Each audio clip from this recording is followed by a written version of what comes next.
Hello guys, कैसे हैं आप सब? आई होप कि बहुत अच्छे होंगे। तो हुआ ये आज लास्ट में मेरे साथ दिन के एंडिंग डेज में, एंडिंग वक्त में, जब वक्त समय यानी कि सूरज ढल रहा था और उस टाइम रात हो रही थी, उस टाइम का समय।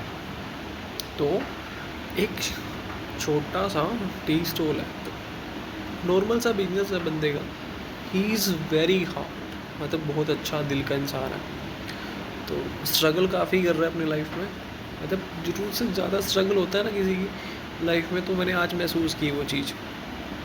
एंड नॉर्मल एक चाय, मतलब नॉर्मल तो नहीं कहूँगा, लेकिन अच्छी चाय बनाता है, बहुत बढ़िया चाय होती है उसकी। चाय में तुलसी, इलायची, मतलब सब कुछ होता है उसकी चाय में। तो मैं उसके पास चाय भी नहीं जाता हूँ। अब बेसिकली क्या हुआ, मैं काफ़ी टाइम नहीं जा रहा था, तो सडनली मुझे दिखा एंड दे आस्क मी, काफ़ी दिन से आए नहीं आप। मैं कहा भैया आया था, आप बिजी थे थोड़ा सा। कह रहा था हाँ, स्ट्रगल, क्योंकि ना सेटअप करना रोड पे। एक दिन मैंने एक आंटी से पूछा था रोड पे साइड पे, जब वो प्रेस कर रहे थे। मैं पर्टिकुलर एक आंटी के पास जाता हूँ प्रेस करवाने के लिए। तो जब उनसे पूछा मैंने कि आप अकेले हो, अंकल नहीं आज? तो मेरे को बोला आंटी ने कि अंकल गाँव गए हैं मदर इन लॉ को छोड़ने के लिए, तो मैं आज अकेली हूँ। तो मैंने कहा आंटी आप अकेले मैनेज कर लेते हो रोड साइड पे सब कुछ? तो बोला उन्होंने मेरे को कि अंकल 1 महीने के लिए गाँव गए हुए थे, तो मैंने ही मैनेज किया। तो मैंने आंटी को बोला आसान तो होता नहीं एक मूवमेंट के लिए। उन्होंने को बोला कुछ नहीं, करना तो पड़ता ही है एट द एंड।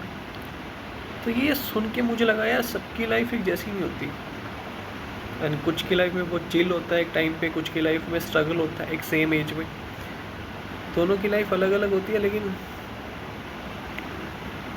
कई बार एज भी सेम होती है दोनों की, और दोनों की लाइफ अलग अलग होती है। एक अपनी लाइफ में चिल कर रहा होता है और दूसरा स्ट्रगल कर रहा होता है इस जद्दोजहद से कि वो कुछ बन जाए, या वो कुछ जो बनना चाहता है वो एटलीस्ट वही बन जाए।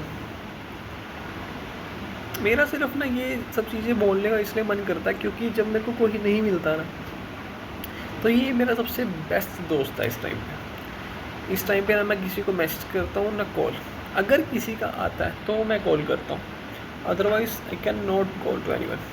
पीछे मैं देहरादून में जॉब कर रहा था, तो मैंने उनको बोला एक दिन रात को कि मेरी तबीयत ख़राब हो रही है और मेरे को घर जाना है। तो उसने मेरे को बोला कि नहीं जा सकते आप, आप किसी अपने अल्टरनेटिव को बुला दो और आप घर चले जाओ।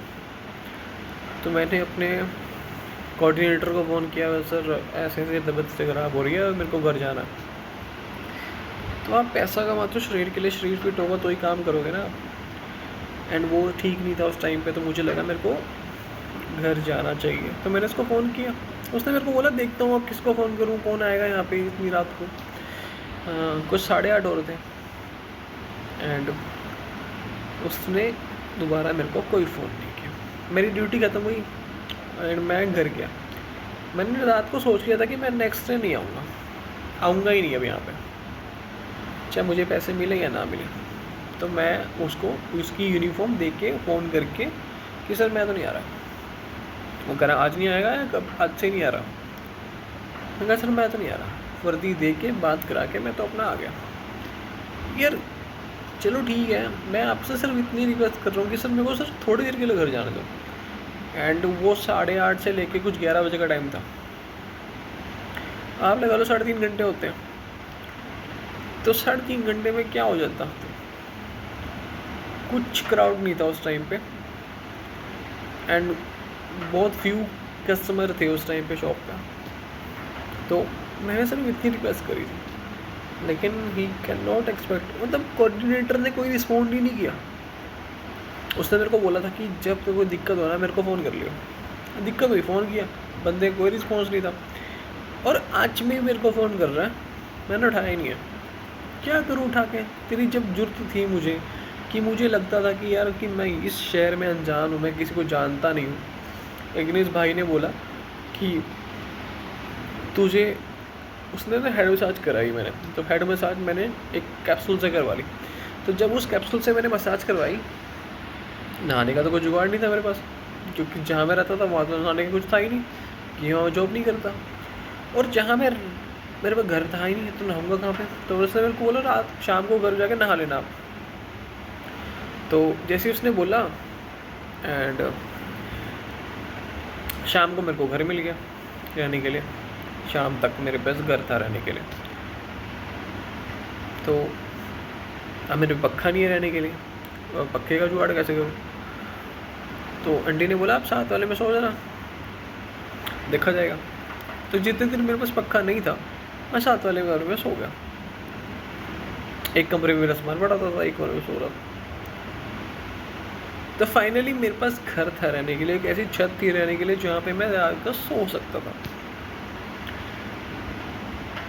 एंड मेरा जिंदगी का वो ऐसा लम्हा था कि उस शहर में ना मैं किसी को नहीं जानता था। एंड कुछ शॉपकीपर से अच्छी बातचीत हो गई थी मेरी, एंड लोगों ने बहुत हेल्प करी थी वहाँ पे उस दौरान। एक इंसान के घर पे मैं 2 दिन रुका, रात को, डे में, फुल नाइट। एंड उस बंदे ने मेरे लिए अनकंडीशनल हेल्प करी है। बंदे ने बाल कटवा दिए मेरे, पैसे नहीं लिए मेरे से। बात इतनी सी नहीं कि बार बार मैं किसी को बता रहा हूँ, बट एक अनजान शहर में आप ढूंढते हो ना कि कोई मिल जाए अपना। मैं सडनली राजपुर रोड में बैठा हुआ था, एंड मैं सोच रहा था किसी को बोल दूँ यार, किसी घर में रात को सो जाऊँ, क्योंकि मेरे घर जहाँ मैं रह रहा था मतलब सुकून नहीं था। घर तो था बट एक वो चैन वाली नींद नहीं थी। जब उसके घर पे गया, भाई साहब ने मैगी बना ली, एंड वो सब किया मेरे लिए जो आप किसी घर पे जाओ तो सामने वाला करता है। अगर कोई यहाँ भी आएगा तो मैं जहाँ रहता हूँ मैं भी उसके लिए वो सब कुछ करूँगा जो मेरे को करना चाहिए एटलीस्ट एक टाइम पे। तो मैंने की, और उसने मेरे लिए वो सब किया। तो पास में एक मंदिर था शिव जी का, और खूबसूरत बात इतनी अच्छी है, उसी रोड पे एक मस्जिद भी थी और एक मंदिर भी था। कितनी खूबसूरत बात है ना ये। And thank you guys. मतलब मेरे को सच में सबसे अच्छा टाइम ये लगता है कि अपने साथ बात करने का। अब मैं किसी को नहीं बोलता कि मैं स्ट्रेस पे हूँ या मेरे को कोई टेंशन है, या ये है ना मेरे पास, इससे बात कर लेता हूँ, मेरी सारी टेंशन ख़त्म हो जाती है। एंड बहुत मज़ा आता है इसके साथ बात करने में, सच में।